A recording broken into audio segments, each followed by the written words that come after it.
3 times a year all your men must appear before the Lord, your God, at the place he will choose, at the festival of unleavened bread, the festival of weeks, and the festival of tabernacles. No one should appear before the Lord empty-handed.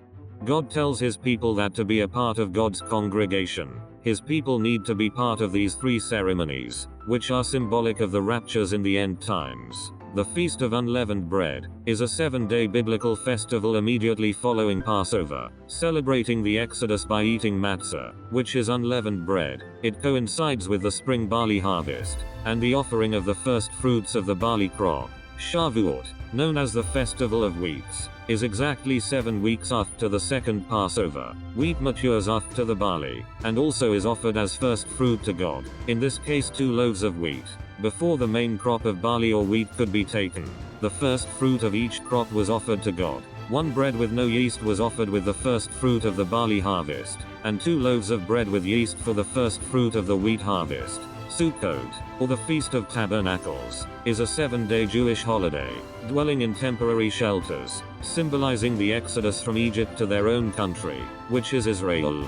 But each in turn, Christ, the first fruits. Then, when he comes, those who belong to him, then the end will come, when he hands over the kingdom to God the Father, after he has destroyed all dominion, authority and power, for he must reign until he has put all his enemies under his feet. Jesus, the Passover lamb, is raptured to heaven and with him will be the first fruit. Later Jesus will come again to rapture his people up, who will be a part of the 1,000-year reign of Jesus on the earth. After Jesus' 1,000-year reign, he will hand over the kingdom to God the Father. This is why it says, when he ascended on high, he took many captives and gave gifts to his people. What does he ascended mean, except that he also descended to the lower earthly regions?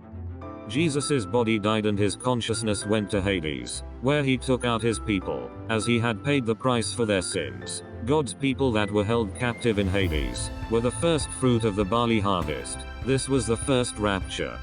We are told Jesus will come again, and this time it will be for the main rapture of the Christians, which is represented by the barley harvest. Then I heard the number of those who were sealed, 144,000 from all the tribes of Israel.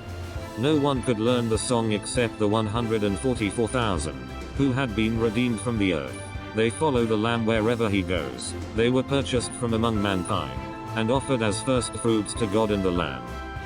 These 144,000 are from Israel, and they are sealed on the earth, and later raptured to heaven.